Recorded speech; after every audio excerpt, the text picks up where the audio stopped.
हम चीज़ों को समझें।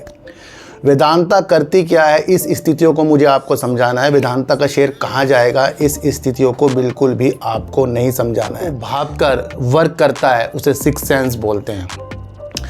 पर जब हमारे अंदर की भावना किसी और के टारगेट से वर्क करके करती है तो इसे कुछ भी नहीं बोलते। इसे शेयर बाजार एक दो दिन की नीतियां नहीं है। शेयर बाजार की नीतियों को समझने के लिए बड़ी धैर्यता और वो सिक्स सेंस लानी पड़ती है जो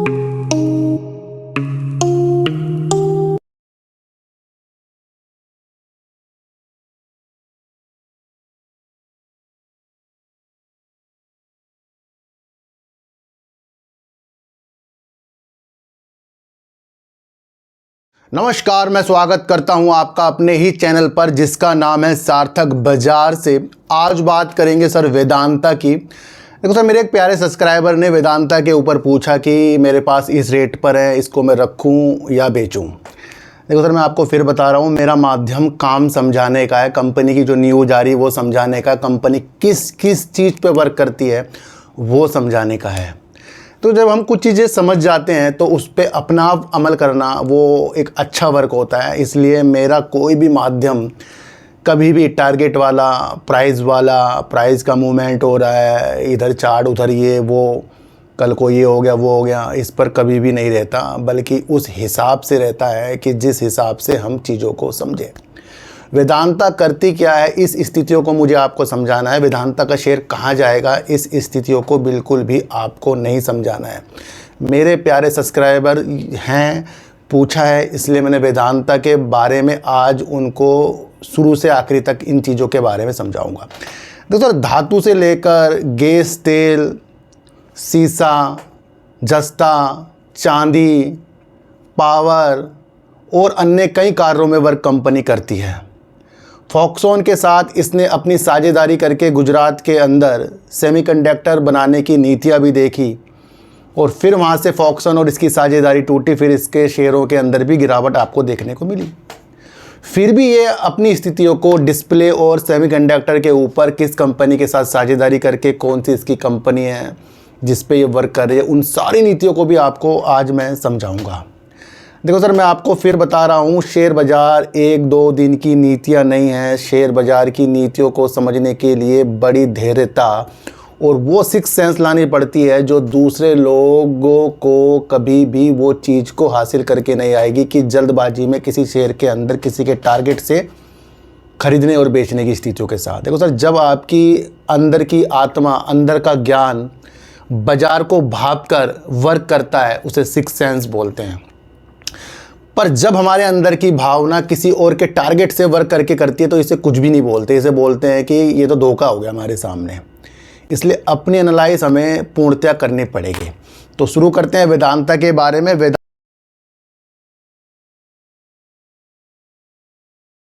लिमिटेड एक विविध प्राकृतिक संसाधन कंपनी है जो खनन, धातु और ऊर्जा उत्पादनों में शामिल है। ये मुख्य रूप से भारत, दक्षिण अफ्रीका, नाम्बिया, आयरलैंड, लाइबेरिया और यूएई में काम करती है। वेदांता लिमिटेड जिसे पहले सेसा स्टारलाइट लिमिटेड के नाम से जाना जाता था, एक वैश्विक कंपनी है जो एल्युमिनियम, तांबा, जस्ता, सीसा, चांदी, लोहा, एशक तेल और गैस, स्टील, फेरोक्रोम और वाणिज्यिक ऊर्जा का उत्पादन करती है।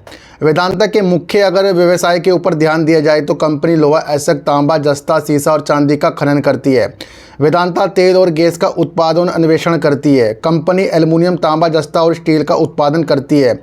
बिजली भी के ऊपर भी कंपनी वर्क करती है। वेदांता वाणिज्यिक ऊर्जा का उत्पादन करती है। कंपनी में फेरोक्रोम, सेमीकंडक्टर और ग्लास सबस्ट्रेट का भी उत्पादन शामिल है।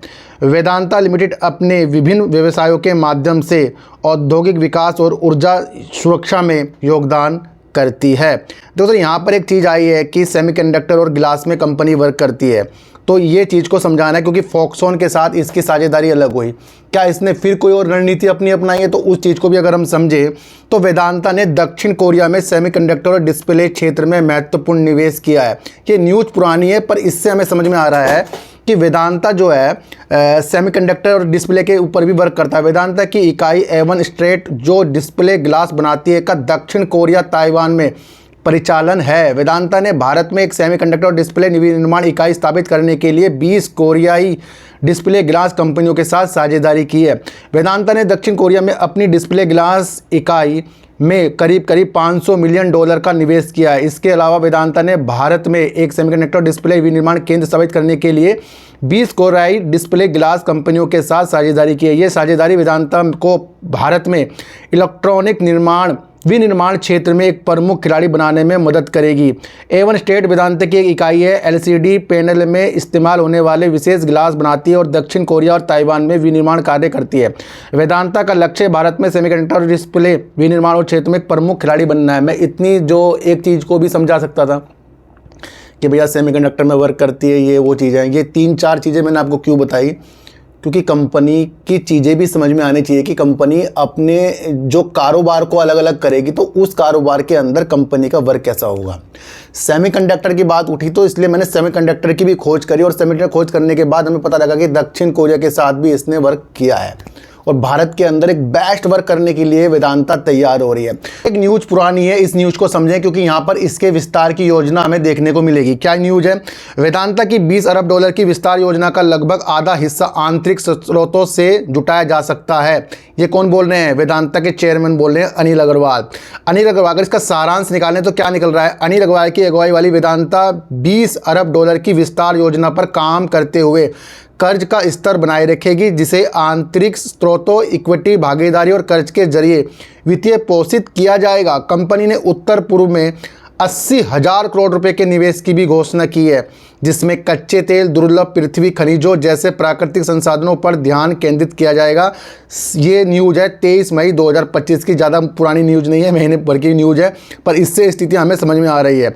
दूसरा, अगर हम वेदांता का कर्ज के ऊपर भी ध्यान दें तो 31 मार्च 2025 की स्थिति के अनुसार वेदांता का नेट डेप्ट 53,251 करोड़ रुपए है। अगर समूह स्तर पर देखा जाए तो कुल कर्ज 8.64 बिलियन है और नेट डेप्ट करीब 6.23 बिलियन है। कंपनी के पास वित्त वर्ष 2026-27 के दौरान 11,400 करोड़ रुपए का कर्ज चुकाना है, यानी कि ये अपना जो 11,400 करोड़ रुपए का कर्ज भी चुकाने के लिए कंपनी वर्क कर रही है। दूसरी महत्वपूर्ण चीज़ अगर हम समझें तो कंपनी का है डीमर्जर, और कंपनी के अंदर के जो बातचीत है कि भैया ये डेट है तो उस पर हमें विशेष ध्यान रहेगा, क्योंकि अभी भी एक्चुअल डेट नहीं है हमारे पास। ये भी जो है ये सूचना के आधारों पर है, लेकिन जब तक कि कंपनी खुद नहीं बताएगी कि भैया हम इस वक्त अपनी चीज़ों को करेंगे तो तब तक उसे हमें अधूरा ही मानना चाहिए। लेकिन कंपनी के जो चेयरमैन हैं अपने कारोबार को अलग अलग 5 कंपनियों में भी बना कर रखेंगे। इस तरीके की जो न्यूज़ है बहुत पहले आई थी और इस वजह से भी काफ़ी लोग इसलिए भी इस कंपनी के ऊपर दिशा निर्देश रखते हैं, क्योंकि अगर एक वेदांता का शेयर होगा तो उसे अलग अलग कंपनियों के शेयर मिल जाएंगे और अलग अलग कारोबार के अंदर जब वेदांता अपने बिजनेस को अलग अलग तरीक़ों से करेगी तो कहीं ना कहीं इस स्थिति तक वेदांता अपनी स्थितियों को ज़रूर बताएगी और उसका हमें वेट करना चाहिए। तो हमें वेट करना है कि कब तक के कंपनी ये बताती है। फिर भी अगर हम पुरानी न्यूज़ को देखें तो यहाँ से हमें देखने को मिल रहा है वेदांता का डीमर्जर 30 सितंबर 2025 तक पूरा होने की उम्मीद है। कंपनी ने अपने 5 प्रमुख व्यवसाय को अलग अलग इकाइयों में विभाजित करने की योजना बनाई है। डीमर्जर का मतलब है कि वेदांता को 5 अलग अलग कंपनियों में विभाजित किया जाएगा। ये कंपनियां होगी Vedanta limited, Vedanta aluminium, Vedanta oil and gas, इस तरीके की कंपनियां ये 5 होंगी। वेदांता के शेयरधारकों को प्रत्येक शेयर के बदले इन 5 कंपनियों में से प्रत्येक का एक शेयर मिलेगा। ये बहुत महत्वपूर्ण चीज़ है, क्योंकि एक शेयर के बाद हमें अलग अलग कंपनियों के शेयर मिल जाएंगे। इससे निवेशकों को बिना किसी अतिरिक्त लागत के सभी 5 व्यवसायों में सीधे निवेश करने का अवसर मिलेगा। डीमर्जर का मुख्य उद्देश्य शेयरधारकों के लिए मूल्य बढ़ाना और प्रत्येक व्यवसाय को अपनी विशिष्ट क्षमता पर ध्यान केंद्रित करना है। तो ये अपनी व्यवसाय को बढ़ाने के लिए वर्क कर रहे हैं। दूसरा, अपनी सारी कंपनियों को भी अलग अलग ये लिस्ट करेंगे, वहाँ से उन कंपनियों के आपको शेयर मिल जाएंगे। तो ये एक बहुत महत्वपूर्ण पार्ट है। दूसरा, कंपनी डिविडेंड के ऊपर भी काफ़ी चर्चित है और डिविडेंड कंपनी अच्छे से अच्छा देती रहती है, ये आप सबको पता है। और इसी कारण काफ़ी लोग इसके अंदर अपने निवेश को बना के रखते हैं, क्योंकि उनको पता है कि भैया कंपनी कहीं ना कहीं डिविडेंड तो देती रहती है। एक न्यूज़ निकल कर आ रही है, कल की न्यूज़ है, वेदांता 18 जून को वित्त वर्ष 2026 के लिए पहले अंतरिम लाभांश यानी डिविडेंड पर विचार करेगी। वेदांता ने कहा कि यदि अंतरिम लाभांश घोषित किया जाता है तो इसकी रिकॉर्ड तिथि 24 जून होगी। 13 जून 2025 की न्यूज़ है। दिसंबर में खनन प्रमुख ने कहा था कि उसके बोर्ड ने वित्त वर्ष 2024-25 के लिए 8.5 रुपये प्रति इक्विटी शेयर के चौथे अंतरिम लाभांश को मंजूरी दी, जो लगभग 3,324 करोड़ बैठता है। पिछली चीज़ों को याद कर रहे हैं। इससे पहले वेदांता ने सितंबर में 20 रुपये प्रति शेयर का तीसरा अंतिम घोषित किया था। उसके बाद उससे पहले कंपनी ने जुलाई में 4 रुपये प्रति शेयर का अंतिम लाभांश घोषित किया था और फिर 11 रुपये करीब का भी इस तरीके की न्यूज है। अप्रैल में वेदांता 31 मार्च 2000 समाप्त तिमाही के लिए संकेतित शुद्ध लाभ में करीब 154.4% की वृद्धि के साथ 3,483 करोड़ रुपए की वृद्धि दर्ज की, जो कम लागत और अधिक मात्रा की थी। ये कंपनी की ओर से बता दिया गया कि 18 जून को कंपनी की मीटिंग है, 24 जून रिकॉर्ड डेट होगी अगर 18 जून को ये बताते हैं कि भैया कितने का डिविडेंड ला रहे हैं। दूसरा कंपनी का अगर हम मार्केट कैप देखें 1,79,135 करोड़ का है। करंट प्राइस कंपनी के अंदर 458 रुपये करीब का चल रहा है। कंपनी ने हाई 527 रुपये का भी लगा रखा है। 326 रुपये कंपनी का, 362 रुपये कंपनी का लो है। अगर हम कंपनी की मार्च 2025 की सेल देखें तो काफ़ी अच्छी खासी सेल कंपनी ने करी थी, 40,455 करोड़ की है। देखो सर, ये जो 40,455 करोड़ की है, इनके सारे बिजनेस के तहत है। और अगर ये अलग अलग कंपनियों के तहत डिवाइड होगा तो ये भी सारी चीज़ें अलग अलग कंपनियों में जाएंगी और फिर वहाँ से ये और अपनी स्थिति को अच्छा करेंगे। और कंपनी ने करीब 4,961 करोड़ का प्रॉफिट कर दिया था। रिजर्व की अगर हम बात करें, कंपनी के पास रिजर्व जो देखने को मिल रहा है 40,821 करोड़ का मिल रहा है।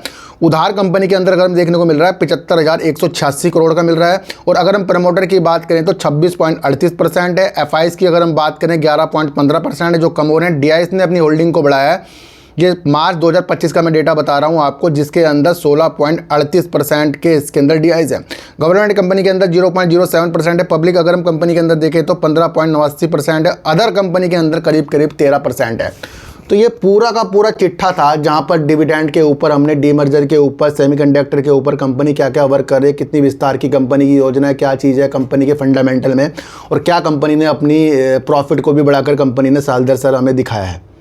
तो भैया ये हमें समझना है और हमें ये नहीं समझना है कि भैया ये शेयर कहाँ से कहाँ तक जा सकता है। भैया मैं कैसे बता सकता हूँ शेयर कहाँ से कहाँ तक जा सकता है? ये तो कोई भी नहीं बता सकता, सिर्फ अनुमान लगा सकते हैं। अनुमान अगर सटीक हो गए तो वो भगवान है, अगर नहीं सटीक हुए तो कहेंगे भैया इस चीज़ से कुछ भी नहीं आता। इसलिए अपने काम पर विशेष ध्यान दीजिए। टारगेट से पीछे कभी नहीं भागना आपको। कंपनी स्थिति के साथ क्या वर्क कर रही है ये आपको समझना है। और जब ये अपने डीमर्जर के ऐलान करेगी तो कंपनी सबसे पहले आपको बताएगी। इसलिए अभी 30 सितंबर 2025 मानकर चल रहे हैं और कब तक की चीज़ें होती है ये भी देखने का विषय बन जाता है। आज की वीडियो आपको कैसी लगी एक बार मुझे ज़रूर बताना। तो सर, किसी को भी खरीदने बेचने की नीतियाँ मेरे चैनल पर बिल्कुल भी नहीं है। और मैं आपको एक चीज़ बता दूं, ना मेरा कोई टेलीग्राम ग्रुप है, ना कोई व्हाट्सएप ग्रुप है, ना ही आज तक मैंने बनाया है। तो सर सच्ची वीडियो देखिए, अच्छी वीडियो देखिए, समझ कर देखिए। तो चीटी को आटा दीजिए, गाय को रोटी दीजिए और अपने बच्चों को ज़्यादा से ज़्यादा प्यार कीजिए, क्योंकि बच्चे ही आपकी मासूमियत से किस्मत पलटेंगे। तो फिर मिलेंगे आपसे नई वीडियो के साथ। जब तक के लिए नमस्कार।